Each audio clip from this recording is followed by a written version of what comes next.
Olá, eu sou seu amigo em Jesus. Vamos hoje para mais uma reunião entre você, eu e Jesus. Eu gostaria hoje de falar sobre a graça de Deus e a salvação. Mas antes temos que falar os nomes do Senhor e as suas finalidades. Deus cuida do seu povo quando ele sofre. O nome desse Deus é Yahvé. O Senhor está presente e acessível, perto dos que invocam por livramento, perdão e orientação. Deus adverte, mas no final julgará aqueles que perseguem seu povo. O nome desse Deus é Jeová Tsidkenu. O Senhor é nossa justiça. Deus dará vitória ao seu povo. O nome desse Deus é Jeová Roi. O Senhor é nosso pastor. No capítulo 10 de João, do versículo 10 ao 11, diz assim: o ladrão não vem senão a roubar, a matar e a destruir. E eu vim para que tenham vida, e a tenham com abundância. Eu sou o bom pastor. O bom pastor dá sua vida pelas ovelhas. Em toda a Bíblia, nunca houve algum relato que Deus perdeu alguma batalha. É só ter fé e o mundo espiritual começará a se movimentar. O nome desse Deus é Jeová Sabaote, o Senhor dos Exércitos, também conhecido como General dos Generais. Fiel povo de Deus herdará o seu reino em sua totalidade. O nome desse Deus é Jeová Maquidesh, Senhor que santifica e nos torna santos. E será desta forma que poderemos herdar o reino dos céus. Ainda que os hipócritas e os demais não regenerados possam iludir-se em vão, com falsas esperanças e carnal presunção de se acharem no favor de Deus em um estado de salvação, esperança essa que perecerá. Contudo, os que verdadeiramente creem no Senhor Jesus e o amam com sinceridade, procurando andar diante dele em toda a boa consciência, podem nesta vida certificar-se de acharem estado de graça e podem regozijar-se na esperança da glória de Deus, essa esperança que nunca os envergonhará. Podemos observar aqui no livro de Mateus, capítulo 8, do versículo 21 ao 23, que dizem assim: outro discípulo disse: Senhor, deixe-me ir primeiro sepultar o meu pai. Mas Jesus lhe disse: siga-me e deixe que os mortos sepultem os seus próprios mortos. Entrando ele no barco, seus discípulos o seguiram. Essa certeza não é simples persuasão conjectural e provável, fundada em uma falsa esperança, mas uma infalível segurança da fé, fundada na divina verdade das promessas de salvação, na evidência interior daquelas graças nos quais essas promessas são feitas, no testemunho do Espírito de adoção que testifica com o nosso Espírito que somos filhos de Deus, sendo esse Espírito o penhor da nossa herança e por quem somos selados para o dia da redenção. No livro de 2 Coríntios, capítulo 1, versículo 21 e 22, dizem assim: ora, é Deus que faz que nós e vocês permaneçamos firmes em Cristo. Ele nos ungiu, nos selou como sua propriedade e pôs o seu Espírito em nossos corações, como garantia do que está por vir. Essa segurança infalível não pertence de tal modo à essência da fé, que é um verdadeiro crente. Antes de possuí-la, não tenha de esperar muito e lutar com muitas dificuldades. Contudo, sendo pelo Espírito habilitado a conhecer as coisas que lhe são livremente dadas por Deus, ele pode alcançá-la sem revelação extraordinária, no devido uso dos meios ordinários. É, pois, dever de cada crente fazer toda diligência para tornar certa sua vocação e eleição, a fim de que, por esse modo, seja o seu coração no Espírito Santo, confirmando em paz e deleite, em amor e gratidão para com Deus, em firmeza e alegrias nos deveres da obediência, que são os frutos próprios dessa segurança. Esse privilégio está, pois, muito longe de predispor os homens à negligência. Em 2 Coríntios, capítulo 7, versículo 1. Amados, visto que temos essas promessas, purifiquemo-nos de tudo que contamina o corpo e o espírito, aperfeiçoando a santidade no temor de Deus. Por diversos modos, os crentes podem ter essa segurança de salvação abalada, diminuída e interrompida, negligenciando a conservação dela, caindo em algum pecado que fira a consciência e entristeza o Espírito Santo, cedendo a fortes, repentinas tentações, retirando Deus a luz do seu rosto e permitindo que andem em trevas e não tenham luz, mesmo os que temem. Contudo, eles nunca ficam inteiramente privados daquela semente de Deus e da vida de fé, daquele amor a Cristo e aos irmãos, daquela sinceridade de coração e consciência do dever.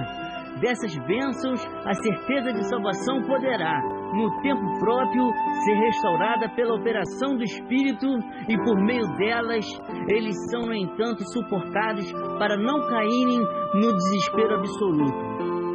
Em 2 Coríntios, capítulo 4, versículo 8 ao 10, diz assim: de todos os lados somos pressionados, mas não desanimados. Ficamos perplexos, mas não desesperados. Somos perseguidos, mas não abandonados. Abatidos, mas não destruídos. Administrar o tempo para Deus. Em Eclesiastes, capítulo 3, versículo 17, diz assim: eu disse no meu coração, Deus julgará o justo e o ímpio, porque há um tempo para todo propósito e para toda obra. Este versículo diz a respeito de dois julgamentos: o tribunal de Cristo e o julgamento do grande trono branco de Deus. No primeiro julgamento, somente os cristãos estarão presentes e serão julgados somente pelas suas ações e motivações na terra, e não por seus pecados que foram julgados no Calvário. No segundo julgamento, somente os incrédulos estarão lá. Os dois, em épocas diferentes, incluirão todas as pessoas. O poder da oração de um justo. No livro de Tiago, capítulo 5, versículo 16, diz assim: confessai as vossas culpas uns aos outros, e orai uns pelos outros, para que sareis. A oração feita por um justo pode muito em seus efeitos. A hermenêutica do justo. Baseado na hermenêutica, o justo, com referência aos seres humanos, pode significar um estado de inocência, um atuar conforme a lei e estar em comunhão com Deus. Este último significado Paulo desenvolve especialmente em Gálatas e Romanos. Por meio de Cristo, Deus considera justo perante ele os pecadores que creram. Esse tema também é desenvolvido em Isaías, onde a justiça de Deus se manifesta na sua ação salvadora a favor do seu povo. As citações sobre o justo. No livro de Gênesis, capítulo 6, do versículo 8 ao 9, diz assim: Noé, porém, achou graça aos olhos do Senhor. Noé era homem justo e perfeito em suas gerações. Noé andava com Deus. No livro de Salmos, capítulo 5, do versículo 11 ao 12, diz assim: Porém, alegre-se em todos os que confiam em ti, exultem eternamente, porquanto tu os defende. E em ti se gloriem os que amam teu nome, pois tu, Senhor, abençoarás ao justo, circundará da tua benevolência como de um escudo. Salmos, capítulo 11, versículo 5. O Senhor prova o justo, porém ao ímpio e ao que ama a violência, odeia a sua alma. Em Salmos 37, capítulo 21.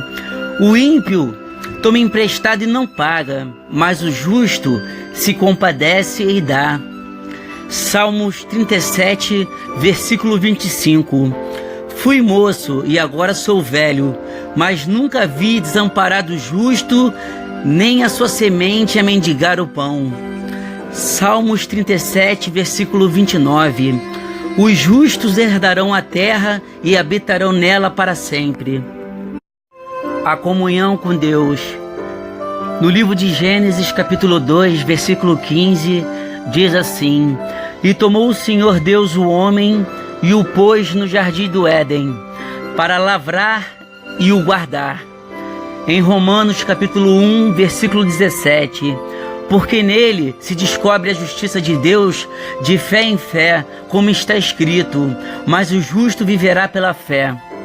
Em Romanos capítulo 3, versículo 25 ao 26, diz assim: Deus o ofereceu como sacrifício para perdoar mediante a fé pelo seu sangue, demonstrando a sua justiça.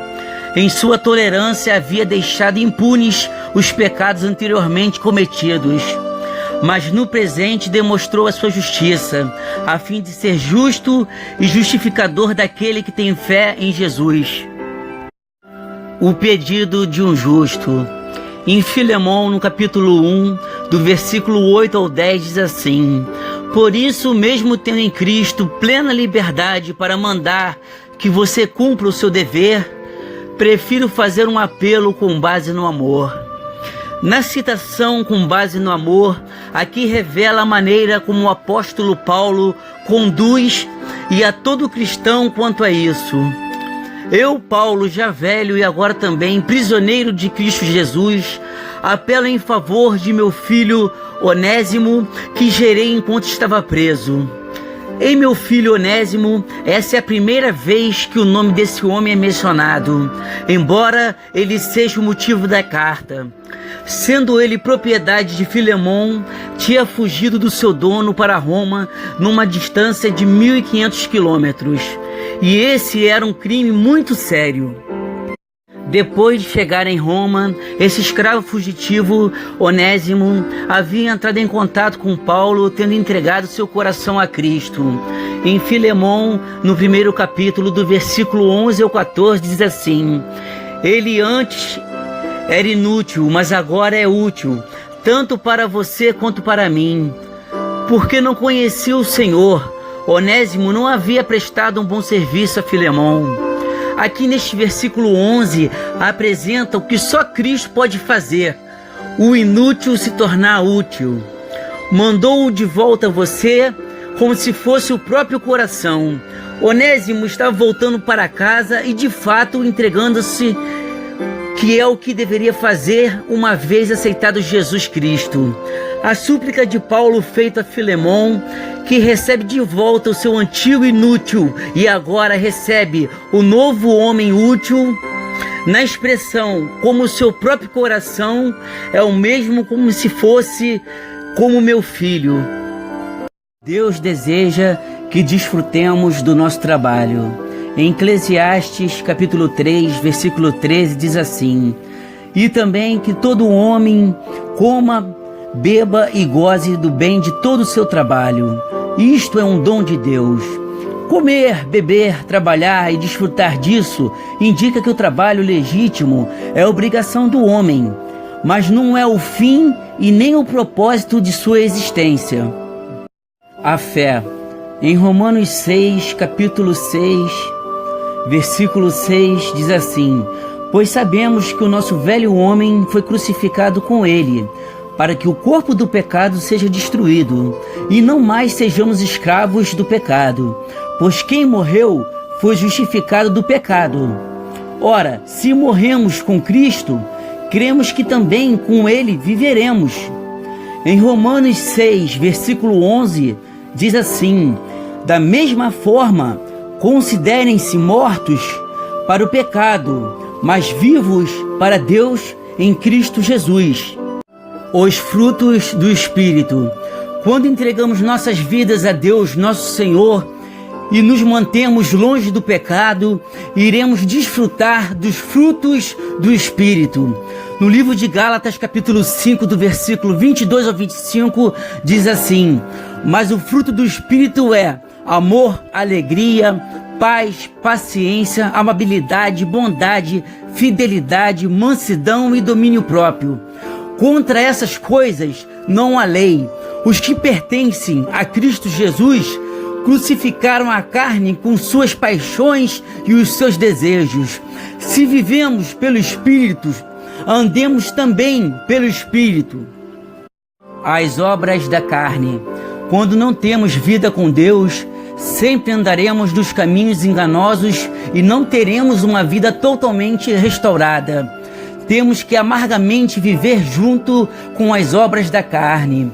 No livro de Gálatas, capítulo 5, do versículo 19 ao 21, diz assim: Ora, as obras da carne são manifestas: imoralidade sexual, impureza, libertinagem, idolatria, feitiçaria, ódio, discórdia, ciúmes, ira, egoísmo, dissensões, facções, inveja, embriaguez, orgias e coisas semelhantes.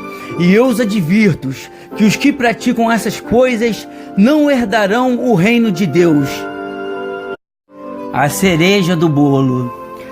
Mas é só para aquele que tem vida fiel com Deus, a promessa de vida eterna.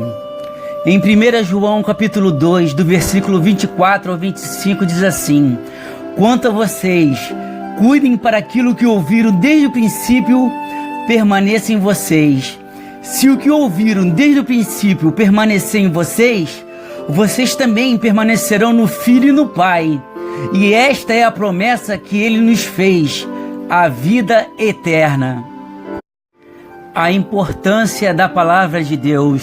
Em 2 Timóteo, capítulo 3, do versículo 15 ao 17, diz assim: Porque desde criança você conhece as sagradas escrituras, que são capazes de torná-lo sábio para a salvação, mediante a fé em Cristo Jesus. Toda a escritura é inspirada por Deus e útil para o ensino, para a repreensão, para a correção e para a instrução na justiça, para que o homem de Deus seja apto e plenamente preparado para toda boa obra. A importância da oração. No livro de Tiago, capítulo 5, do versículo 15 ao 18, diz assim: E a oração da fé salvará o doente, e o Senhor o levantará. E se houver cometido pecados, serão perdoados. Confessai as vossas culpas uns aos outros, e orai uns pelos outros, para que sareis. A oração feita por um justo pode muito em seus efeitos. Elias era homem sujeito às mesmas paixões que nós, e orando pediu que não chovesse por 3 anos e 6 meses, e não choveu sobre a terra. E orou outra vez, e o céu deu chuva, e a terra produziu o seu fruto. A oração da fé é simplesmente o fato de Deus ouvir a oração e responder. E na parte, a oração da fé salvará o doente, revela a cruz sendo o meio de tudo, e é o Espírito Santo que efetua isso.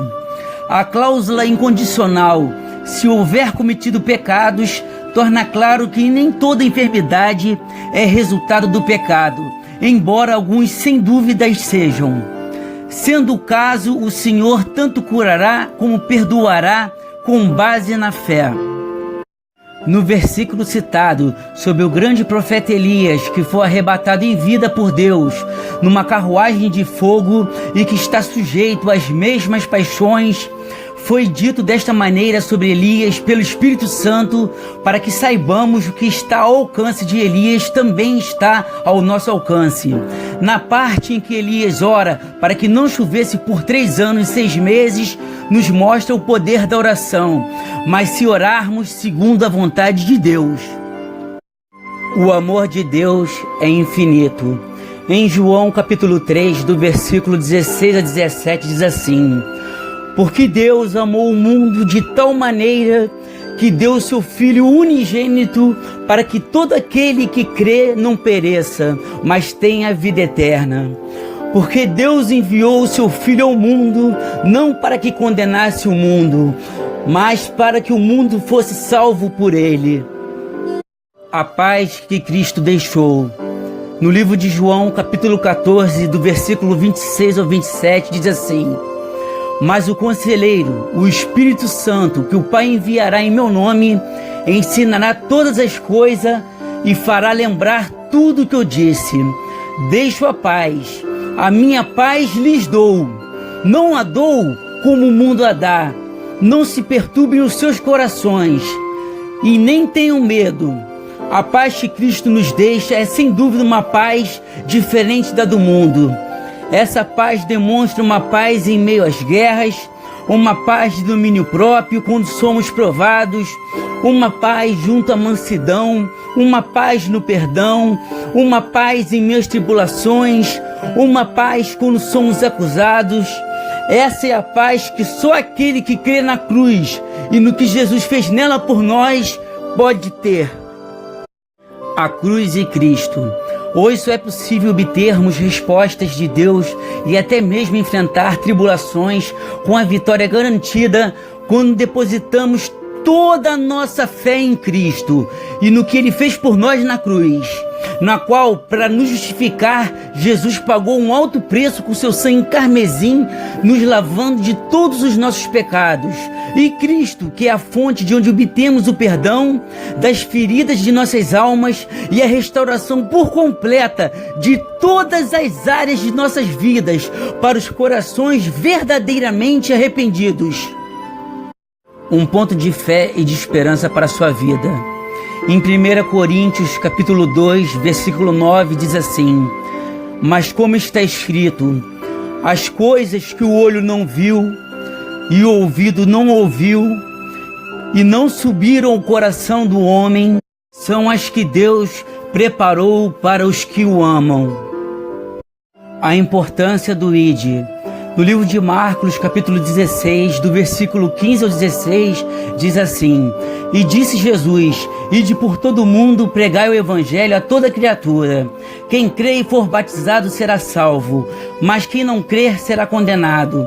Neste capítulo de 2 Timóteo, Paulo encoraja os cristãos sobre a oportunidade de pregar em qualquer ocasião, ou seja, oportuna ou inoportuna. Em 2 Timóteo, capítulo 4, versículo 2, diz assim: pregue a palavra, esteja preparado a tempo e fora de tempo. Repreenda, corrija, exorte com toda paciência e doutrina. O porquê de jejuar. No livro de Marcos, capítulo 9, do versículo 25 ao 29, diz assim: quando Jesus viu que uma multidão estava se ajuntando, repreendeu o espírito imundo, dizendo: espírito mudo e surdo, eu ordeno que o deixe e nunca mais entre nele. O espírito gritou, agitou-o violentamente e saiu. O menino ficou como morto, a ponto de muitos dizerem: ele morreu. Mas Jesus tomou pela mão e o levantou, e ele ficou em pé. Depois de Jesus ter entrado em casa, seus discípulos lhe perguntaram em particular: por que não conseguimos expulsá-lo?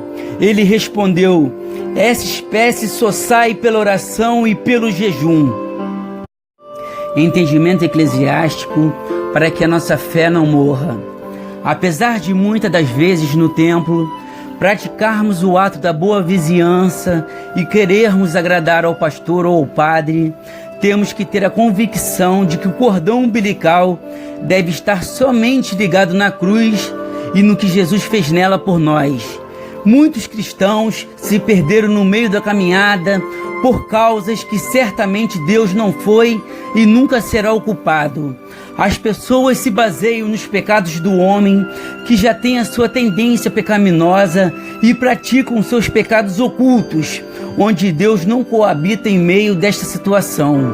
Igreja é um lugar de vários degraus, onde cada um, com sua fé e sua obediência ao Senhor, se mantém no caminho da fé e da salvação e avançam degrau por degrau, ao chegar ao ponto do Espírito Santo nos purificar e nos santificar. Então não devemos nos decepcionar e nem permitir que isto nos afaste do amor de Cristo. Voto de fé. Quero agora te convidar a fazer um voto de fé em 4 etapas e veremos como Deus nos ama e é misericordioso. Na primeira etapa, devemos sempre confiar em Deus no que fará ou no que pode fazer. Isso se chama fé e é através dela que poderemos ser salvos. Em Mateus capítulo 26, versículo 41 diz assim: vigiai e orai, para que não entreis em tentação. Na verdade, o espírito está pronto, mas a carne é fraca. Devemos diariamente ler a palavra, pois é através dela que alimentaremos a nossa fé. Na segunda etapa, nosso Deus é um Deus ciumento, não pode haver idolatria. E ela pode acontecer de várias formas diferentes, pelo simples fato de ficar o dia inteiro em redes sociais e não sabermos administrar o tempo para Deus, é um exemplo, entre outros, de idolatria. Na terceira etapa, devemos aceitar a conversão, onde o velho homem morrerá e nasceremos de novo como filhos de Deus através do batismo, e o nosso nome estará escrito no livro da vida, de onde prestaremos contas no dia do juízo final. Então agora o pecado não habita mais em nós, e sim o Espírito Santo. E já sabendo que temos a tendência à natureza pecaminosa, devemos ir para o joelho dobrado e pedir perdão ao Senhor. Sabemos que no início pode parecer difícil, mas ao perseverar e começarmos a ter experiências com Deus, te garanto que nunca mais nos afastaremos dos caminhos do Senhor. Em Romanos, no capítulo 8, versículo 35, diz assim: quem nos separará do amor de Cristo? Será tribulação? Ou angústia? Ou a perseguição? Ou a fome? Ou a nudez? Ou perigo? Ou espada? Na quarta etapa, se diz sobre a importância de jejuar. Ela pode ser de diversas formas diferentes, não apenas ficar um dia sem comer, porque entendemos que muitas pessoas, por questões de saúde, não podem assumir este tipo de compromisso. Mas podemos, por exemplo, ficar sem acessar redes sociais, deixar de fazer algo que gostemos. Isso também é uma forma de jejuar. Quero agora orar pela sua vida. Abaixe sua cabeça, feche seus olhos, coloque sua mão no seu coração. Permita agora que o Espírito Santo possa visitar o teu coração. Permita que o Espírito Santo possa sondar as suas necessidades. Permita que o Espírito Santo possa interceder por você perante o Pai, porque é o Espírito Santo